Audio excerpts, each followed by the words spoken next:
첫째 주 우리가 함께 은혜 나누기 원하는 말씀은 요한복음 13장 1절서부터 2절의 말씀입니다. 요한복음 13장 1절서부터 2절의 말씀 제가 봉독해 올리겠습니다.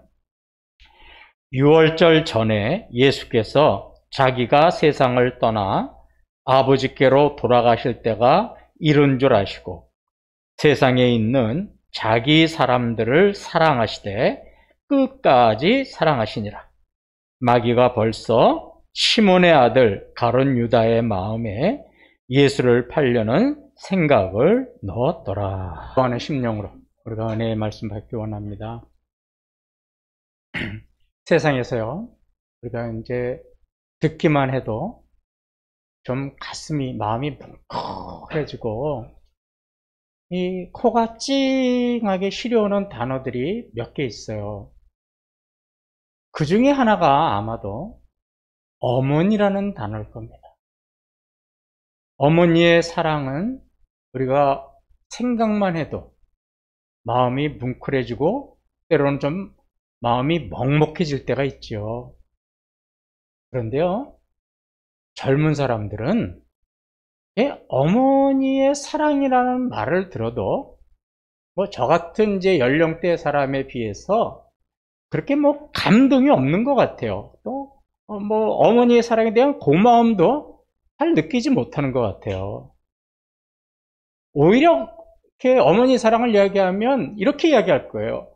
아니, 부모님이 자식을 사랑하는 건 당연한 거 아닙니까? 오히려 이렇게 우리에게 반문할지도 몰라요. 혁준이나 혜리가 그럴지 제가 잘 모르겠습니다만. 그러다가 이제 나이가 들죠. 그래서 이제 부모의 위치가 되거나 또는 이제 안타깝게도 부모님이 먼저 세상을 떠나신 후에는 그때는 비로소 이제 어머니의 사랑에 대해서 얼마나 소중하고 고마운 것인지를 깨닫게 돼요. 그래서 우리가 어머니의 은혜라는 노래가 있잖아요. 거기에 나오는 노래 가사처럼 어머니의 희생은 가히 없어라. 이 가히 없다라는 말은 이제 끝이 없다라는 말이잖아요. 이런 거를 느끼게 되는 거죠. 이게 부끄러운 얘기지만 저는 때로는 밤에 잠을 자면서 우리 돌아가신 제 어머님 생각으로 꿈을 꿀 때가 있어요. 그런데 제가 어머니에게 잘해드린 것도 많을 거예요. 그런데 그런 건 꿈에 하나도 생각이 안 나요. 그저 내가 어머니한테 좀 섭섭하게 해드린 것, 어머니에게 좀 더 심한 말 한 것, 이런 것만 꿈을 꾸게 되는 거예요. 그러면서 때로는 잠을 자면서 눈물을 흘릴 때도 있었어요. 우리가 이렇게 이제 나이가 들고 먼저 부모님을 세상을 떠나보내면 우리가 어떤 후회를 하냐면 조금 더 부모님한테 살갑게 대해드릴 것, 조금 더 말이라도 한마디 더 붙여드릴 것, 좀 잘 보살펴드릴 것, 조금 더 자주 찾아뵐 걸, 이러고 후회를 하죠. 여러분, 부모님 살아계실 때 한 번이라도 더 찾아뵈세요. 부모님 살아계실 때 한 번이라도 더 보살펴드리고 한 번이라도 더 따뜻한 말을 해주세요. 그게요, 세상 사람들은 그렇게 하지 않을지라도 내 부모를 공경하라고 하는 우리 믿음의 자녀들은 이것 해야 되는 거예요. 세상에서는 부모의 사랑이 끊어지고 오히려 부모를 죽이는 그런 세상이지만 하나님이 저와 여러분에게 원하시는 것은 이런 부모님의 사랑이에요. 그리고요, 이게 저처럼 평생 가슴에 멍어리 가지고 우리가 후회하지 않는 길입니다. 부모님한테 잘하게 하세요. 부모님 살아계신 분들. 제가 오늘 이 얘기를 하려고 그런 건 아니고요. 우리를 향한 예수님의 사랑이요, 오늘 본문을 보니까 어머니의 사랑처럼 끝이 없습니다. 이제 처음에 예수님을 믿는 사람들은 예수님의 사랑에 대한 이제 이런 체험이 없어요. 그냥 뭐 머리로만 지식으로만 들었기 때문에 예수님의 사랑에 대한 그런 감동이 별로 없습니다. 그리고 오히려 아니 내가 하나님을 믿는 거는 하나님에게 내가 사랑받으려고 그러는 거니까 하나님이 나를 사랑하는 게 당연한 거 아닙니까? 이렇게 생각할 수도 있어요. 그런데 그러다가 이제 신앙생활을 좀 하고 또 하나님에 대해서 알아가다 보면 신앙생활하는 가운데 크고 작은 일들을 겪게 되죠. 그러면서 이 하나님의 사랑을, 크고 작은 하나님의 사랑을 이제 체험하기 시작해요. 그러면서 서서히 하나님의 사랑이 어떤 것인지를 깨달아가죠. 그러면서 결정적으로 어떤 걸 깨닫냐면 정말 자기는 아무런 공로도 없고 늘 자기는 죄악 가운데서 방황하면서 살고 있는데 그럼에도 하나님은 여전히 나를 사랑하고 계시다는 것을 느낄 때가 있어요. 그러면 그때 완전히 자기는 없어지는 거예요. 하나님의 크신 사랑 앞에 어떡합니까? 저절로 무릎을 꿇게 되는 거죠. 오늘 우리가 읽은 요한복음 13장 1절은요. 예수님의 사랑에 대해서 잘 표현한 말씀이에요. 그리고 정말 이 말씀은요, 우리에게 특별한 감동을 주는 말씀입니다. 자, 우리 1절을 다시 한번 보겠습니다. 6월절 전에 예수께서 자기가 세상을 떠나 아버지께로 돌아가실 때가 이른 줄 아시고 세상에 있는 자기 사람들을 사랑하시되 끝까지 사랑하시니라. 예, 요한복음 10장은요, 요한복음 전체를 보면 새롭게 시작하는 장이에요. 요한복음 13장서부터 내용이 확 바뀌어요. 그러면서 새로운 내용으로 시작되는 건데, 앞에 우리가 함께 은혜를 나눴죠. 요한복음 5장서부터 12장은 주로 어떤 내용이냐면, 예수님이 유대인들을 대상으로 공개적으로, 대중적으로 하나님의 복음을 전하고 하나님의 나라를 선포하는 거예요. 그러니까 대중적인 설교를 하세요. 그러는 가운데 어떤 일이 있냐면 바리새인과 서기관과 같은 그런 종교 지도자들하고 어떻게 해요? 치열하게 논쟁을 벌이죠. 안식일 논쟁도 벌이고 헌금에 대한 논쟁도 벌이고 이런 논쟁을 벌입니다. 그러다가 12장 이제 마지막에 가면 예수님은 그런 대중적인 복음 사역을 마무리하십니다. 그것을 알 수 있는 성경 구절이 요한복음 12장 36절입니다. 너희에게 아직 빛이 있을 동안에 빛을 믿으라. 그리하면 빛의 아들이 되리라. 예수께서 이 말씀을 하시고 그들을 떠나가서 숨으시니라. 예, 예수님이 계속 말씀을 전했는데도 계속 유대인들은 말씀을 거부해요. 그러니까 최종적으로 예수님께서 그들에게 무슨 말을 남기셨냐면 내가 있는 동안에 나를 믿어라. 나는 세상의 빛이다. 내가 있는 동안에 나를 믿어야 한다. 이 말 한마디 남기시고 그 마지막 절을 보니까 어떻게 돼요? 그들을 떠나가서 숨으시니라. 이제 공개적으로 말씀하지 않으세요. 공개적으로 천국 복음을 선포하지 않으세요. 종교 지도자들과 논쟁도 하지 않으세요. 그러고 나서 이제 우리가 앞으로 살펴볼 13장서부터 17장을 보면 무슨 일을 하시냐면 예수님은 제자들과 함께 시간을 보내세요. 그럼 어떻게 시간을 보내셨느냐? 예수님은 제자들의 발을 씻기세요. 그리고 제자들과 함께 최후의 만찬, 최후의 성만찬을 나누시는 내용이 요한복음 13장서부터 17장까지의 내용입니다. 자, 그런데 여기 화면을 다시 한번 앞에 봐주시겠어요? 13장 1절에 이렇게 시작하죠. 6월절 전에. 이 6월절 전이라는 말이 무슨 말이냐면 예수님이 십자가에 돌아가시기 전날에 이런 뜻입니다. 자, 이제 예수님은 내일이 되면 이제 십자가에서 돌아가세요. 그리고 이제 세상을 떠나시고 아버지께로 돌아가시는 거예요.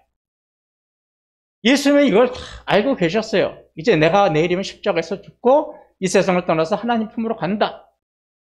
그러면서 세상을 떠나시는 마지막 순간을, 마지막 시간을 어떻게 했냐면 세상에 있는 자기 사람들과 함께 하기를 원하셨어요. 예수님은 이 세상에서 마지막 순간을 자기가 사랑했던 제자들과 마지막 마무리를 하고 싶으셨던 겁니다. 그러면 여기 보니까 예수님의 마지막 순간에 이 세상에서 마무리하고 싶으셨을 때 함께 하고자 했던 세상에 있는 자기 사람들이 과연 누구일까요? 우리가 잘 알다시피 이걸 좁게 보면 예수님과 3년 동안 같이 복음 사역을 했던 12 제자들이겠죠. 또 그 외에도 많은 제자들이 있었죠. 그런데 이거를 조금 더 넓게 보면 자기 사람들은 어떤 사람이냐? 세상 끝까지 사랑하시려는 자기 사람들이 누구냐? 에베소서 1장 5절에 나오는 사람들이에요. 그 기쁘신 뜻대로 우리를 예정하사 예수 그리스도로 말미암아 자기의 아들들이 되게 하셨으니. 창세전부터 예정하시고 또 택하시고 부르셔서 십자가의 피로 구원을 받게 하신 그 사람들, 구원받은 하나님의 자녀들, 이 사람들이 누구냐? 자기 사람이에요. 예수님이 함께 하시고 싶었던 자기 사람들입니다. 그럼 이 사람들이 누구예요? 바로 저와 여러분입니다. 예수님은 우리와 함께 마지막까지 함께 하고 싶으셨던 거예요. 그런데 우리 한번 생각해 보세요. 예수님께서 마지막까지 함께 하고 싶으셨던 제자들을 한번 생각해 보세요. 제자들의 모습을 보면 그들은 예수님에게 그렇게 사랑받을 만한 사람들이 한 사람도 없어요. 그럴 자격이 없는 사람들이에요. 예수님과 3년을 따라다녔지만 그들은 사역보다는 뭐에 더 관심 많았냐면 세상의 권력, 명예 이런 거를 더 관심 많고 그걸 더 사랑했던 사람들입니다. 예수님과 마지막 순간 만찬을 나누면서도 그 자리에서 뭘 하고 다투냐면 네가 더 높니? 내가 더 높니? 네가 더 크냐? 내가 더 크냐? 이거 갖고 서로 다투요. 마지막 만찬을 하면서도. 그리고요. 예수님이 십자가에 달려 들어가실 때는 다 어떻게 했어요? 뿔뿔이 다 도망갈 사람들이에요. 자, 예수님은 이런 제자들임에도 불구하고 이들을 어떻게 하셨다고 그래요? 끝까지 사랑하셨다. 사랑받을 만한 자격도 없는 그런 제자들인데도 왜 예수님은 그들을 끝까지 사랑하고 그들과 함께 마지막 순간을 함께하고 싶으셨을까요? 그 이유가 요한복음 15장 16절에 나옵니다. 너희가 나를 택한 것이 아니요 내가 너희를 택하여 세웠나니 이는 너희로 가서 열매를 맺게 하고 또 너희 열매가 항상 있게 하여 내 이름으로 아버지께 무엇을 구하든지 다 받게 하려 함이라. 보세요. 빨간 글씨를 보세요. 너희가 나를 택한 것이 아니요 내가 너희를 택하였나니 이러죠. 우리가 예수님을 택한 게 아니라 예수님께서 우리를 택하셨기 때문에 그런 볼성사나운 제자들이지만 그들과 끝까지 함께 하시고 끝까지 사랑하셨던 거예요. 왜요? 내가 택한 것이라면 그렇게 안 하셨을 텐데 하나님이 우리를 그냥 택하신 거예요. 일방적으로.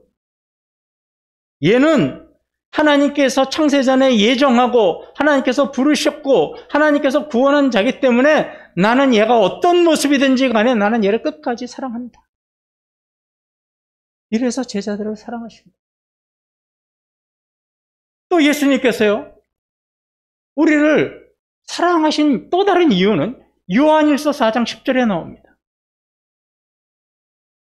사랑은 여기 있으니 우리가 하나님을 사랑한 것이 아니요 하나님이 우리를 사랑하사 우리 죄를 속하기 위하여 화목제물로 그 아들을 보내셨음이라. 여기 나오죠. 우리가 하나님을 먼저 사랑한 게 아니에요. 하나님이 우리를 먼저 사랑하셨기 때문에 그 사랑 가지고 우리를 끝까지 사랑하시는 거예요. 제자들을 끝까지 사랑하신 거예요. 사실 우리는요, 하나님을 사랑할 수도 없고 하나님을 먼저 택할 수도 없는 그런 존재들이었습니다. 그러니까 우리가 어떤 존재였기에 하나님을 선택하지도 않고 하나님을 사랑할 수도 없었을까요? 예배소서 2장 2절을 보십시오. 그때 너희는 그 가운데서 행하여 이 세상 풍조를 따르고 공중의 권세 잡은 자를 따랐으니 곧 지금 불순종의 아들들 가운데서 역사하는 영이라. 예, 우리는 그때 어떤 사람이었어요? 세상 풍조, 세상의 유행을 따라서 살았어요. 세상의 쾌락을 따라서 살았던 사람들이에요. 마귀의 권세 잡은 자의 종노릇하면서 살았던 사람들이에요. 그렇게 이렇게 살고 있는 우리가 어떻게 먼저 하나님을 택하고 우리가 먼저 하나님을 사랑할 수 있었겠습니까? 예수님은요, 우리가 이런 예배소서 2장 2절 같은 모습에 살고 있지만 그럼에도 불구하고 우리에게 먼저 다가오셔서 우리에게 손 내밀어서 선택해 주셨고 우리에게 먼저 손 내밀어서 우리를 사랑해 주신 겁니다. 이런 환경 속에 있는 저와 여러분을 먼저 택하시고 또 먼저 사랑해 주신 사랑을 우리는 어떤 사랑이냐고 말하냐면 아가페 사랑이라고 하죠. 많이 들어보셨죠? 아가페 사랑.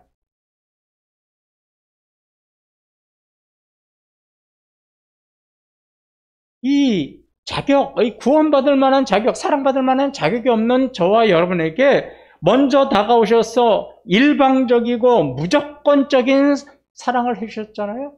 그 사랑을 우리는 아가페 사랑이라고 해요. 그럼 아가페 사랑이라는 게 뭡니까? 사랑받을 만한 자격이 없는 자임에도 불구하고 사랑해 주는 것이 아가페 사랑이지요.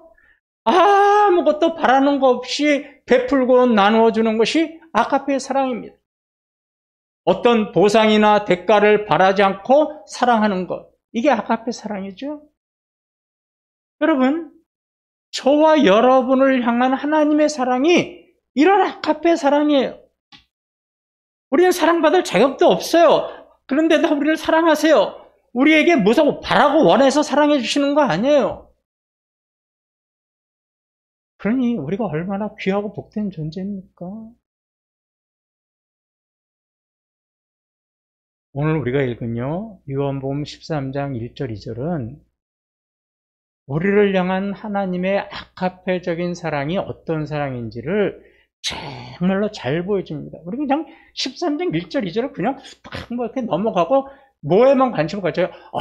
예수님이 제자들의 발을 씻기셨구나. 우리도 그렇게 섬기자. 이것보다 더 중요한 메시지가 요한복음 13장 1절 2절의 말씀입니다. 지금 예수님이 어떤 상황인가 보세요. 유월절 전에라고 그랬죠. 이제 내일이면 예수님 어떻게 돼요?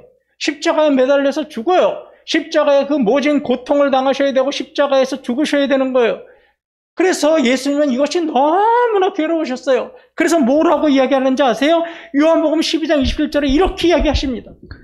지금 내 마음이 괴로우니 무슨 말을 하리요? 아버지여 나를 구원하여 이 때를 면하게 하여 주옵소서. 예, 얼마나 인간적으로 괴로우면 이제 내가 내일이면 십자가에서 죽을 텐데 나 그 고통이 너무나 힘들고 괴로운 건 내가 안다. 내가 면할 수만 있으면 이것을 참 면했으면 좋겠는데. 그러면서 뭐라고 그래? 그러나 주여 내 뜻대로 마시고 하나님 뜻대로 하시옵소서. 예수님이 이런 상황이라면 만약에 어떤 사람이 이런 상황이 있다고 쳐보세요. 죽음과 고통을 어떻게 하면 피할 생각에 앞서서 정신이 없지 않겠습니까? 아니 이런 상황에서 누가 누구를 사랑할 수 있겠어요? 그런데 예수님은 달랐습니다. 자기 사람들을 끝까지 사랑하셨어요. 자기 목숨이 위태롭고 내일이면 그 모진 고통을 당하는 것을 알고 계시면서도 제자들을 뜨겁게 사랑하셨습니다. 그런데도 이 철없는 제자들은 예수님의 사랑을 몰랐어요. 2절을 보세요. 마귀가 벌써 시몬의 아들 가롯 유다의 마음에 예수를 팔려는 생각을 넣었더라. 네. 예수님은 내일 죽을 것을 아시면서도 사랑하는데, 가룟 유다는 뭐 하고 있어요? 어떻게 하면 내가 종교 지도자들한테 예수님을 팔고 돈을 받을까? 그 시기를 보고 있어요. 눈치를 보고 있어요. 기회를 노리고 있어요. 가룟 유다뿐만입니까? 제자들은 만찬을 나누면서 누가 더 크냐는 것 갖고 서로 다투고 싸워요. 내일 예수님이 십자가에 달리면 뿔뿔이 다 도망갈 사람들이에요.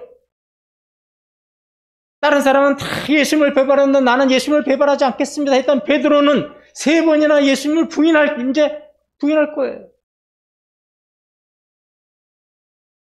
예수님은 이런 제자들의 모습을 모르셨고 사랑하셨을까요?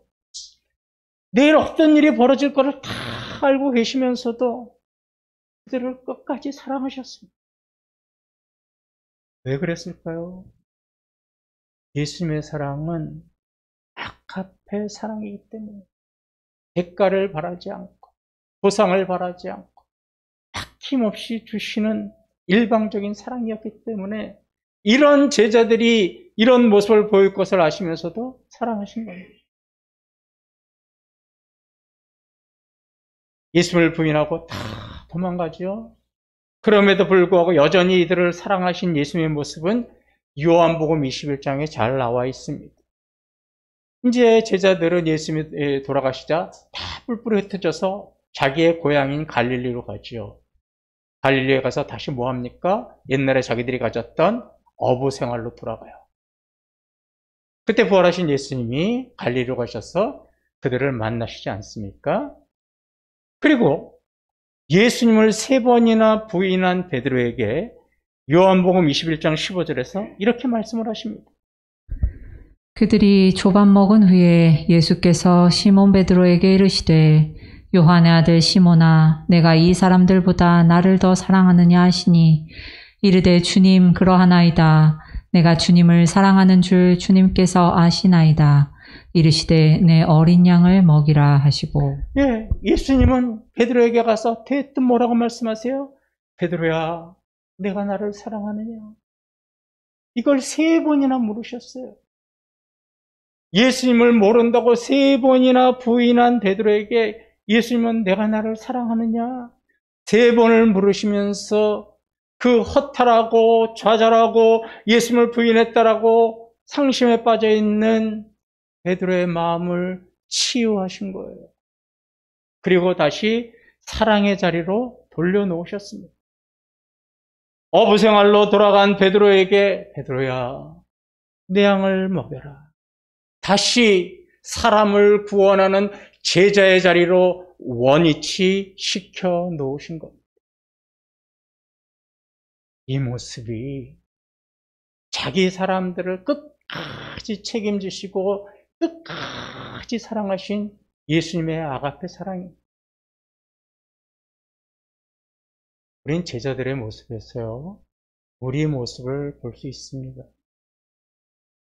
우리는 신앙생활 하다 보면 믿음이 병들 때가 있어요. 주님이 원하시지 않는 모습으로 살아갈 때가 있습니다. 가지 말아야 할 것을 가고, 하지 말아야 할 것을 하고, 품지 말아야 할 마음을 품고 살아갈 때가 있습니다. 심지어는 주님의 음성을 외면하고 주님의 말씀에 귀를 막을 때가 있습니다. 그렇다고 해도 주님은 우리를 외면하지 않으세요. 제자들을 보십시오. 우리가 이런 자리에서 이런 신앙생활을 한다 할지라도 주님은 우리에게 찾아오셔서 뭐라 그러는지 아세요? 얘야, 나는 너를 끝까지 사랑한다.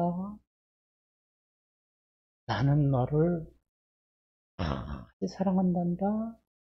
이렇게 말씀하세요.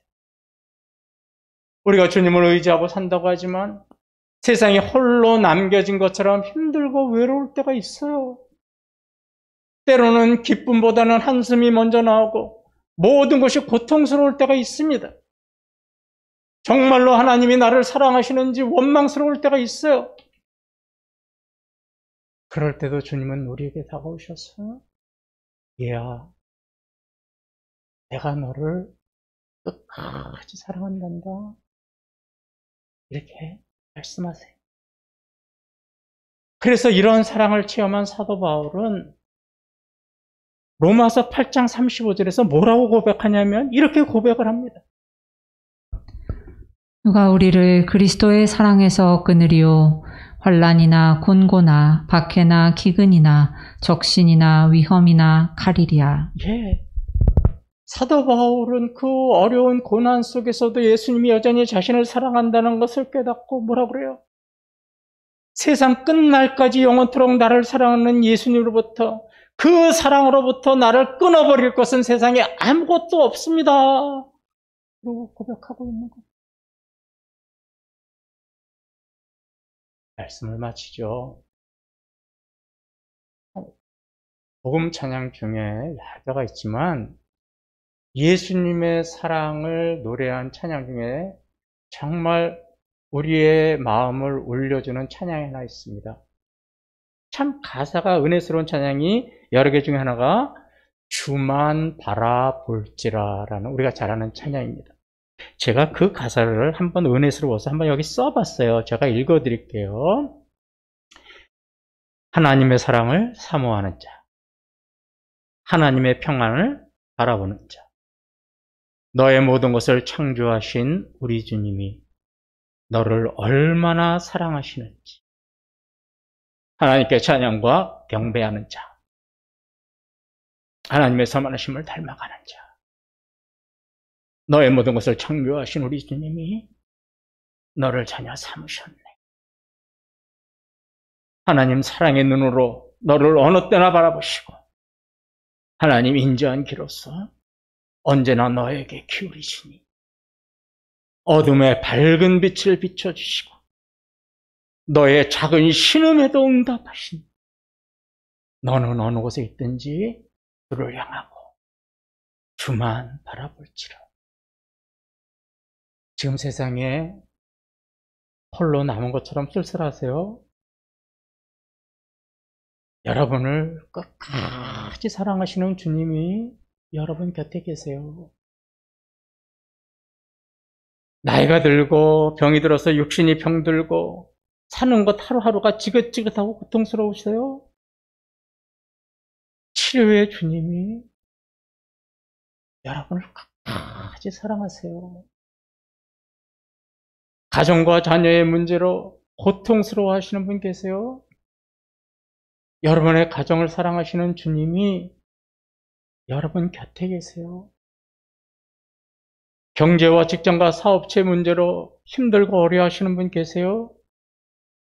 우리의 소원을 만족하시고 우리의 삶을 책임져 주시는 사랑의 하나님이 우리와 함께 하세요. 세상에서 자기 사람을 끝까지 사랑하시는 그 주님이 저와 여러분이 어떤 상황에 있더라도 우리와 함께 하시고 우리가 어떤 고난과 고통과 역경 속에 있다 할지라도 주님이 나와 함께 하신다는 그 주님의 사랑으로 이 모든 것을 이겨내시고 승리하시는 우리 성도님들 되시기를 주님의 이름으로 축원합니다.